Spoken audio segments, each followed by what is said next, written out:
The Lockheed Martin F-22 Raptor is a single-seat, twin-engine, all-weather stealth tactical fighter aircraft developed for the United States Air Force.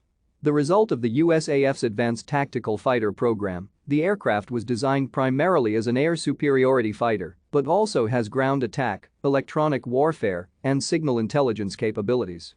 The prime contractor, Lockheed Martin, built most of the F-22's airframe and weapons systems and conducted final assembly, while Boeing provided the wings, aft fuselage, avionics integration, and training systems.